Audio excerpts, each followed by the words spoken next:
Hey guys, so after installing the VS Code IDE, you should be opening a folder like this. I have opened YouTube demo, then open with code. This will open your VS Code, and then you should be installing some extensions which are necessary. Let's see, you should be installing HTML CSS support for now. I'll be explaining what the rest of the things do later because you don't need it for now. You can get a theme if you want. I am using the Dracula official. I really like this theme.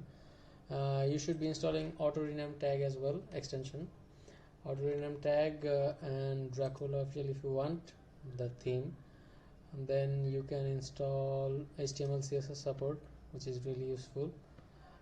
It will suggest you some codes like do this. You should be installing live server. You'll need it because you want to see the changes made instantly.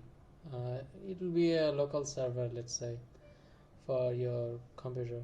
And then you can that's pretty much it for now, I guess. This is default for now, I guess, but you can install it, color highlight. Then let's create HTML and CSS file, right?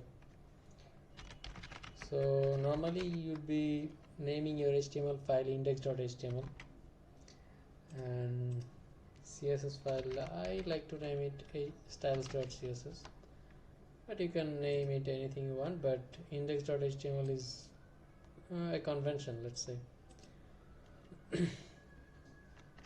Then I can just write HTML5 because of Emmet. Emmet is a plugin or support, I don't know exactly, but it allows you to like generate this boilerplate code.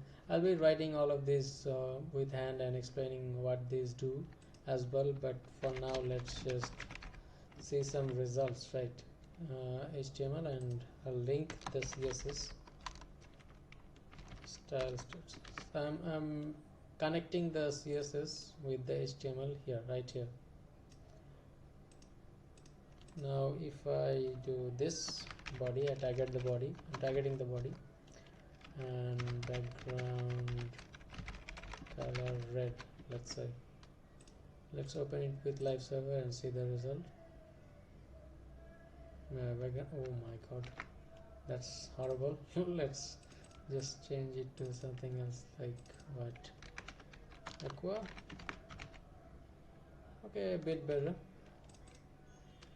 Let's do, no man, let's forget the color, let's leave it as it is. Hello world. You'll see that most of the programming languages, web development courses start with hello world because it shows that the program is saying hello to the world, right? Like it's the program saying hello to the world. So that's it for now. We've already written HTML and CSS here, and we'll be writing a lot more. Keep following me for the next steps.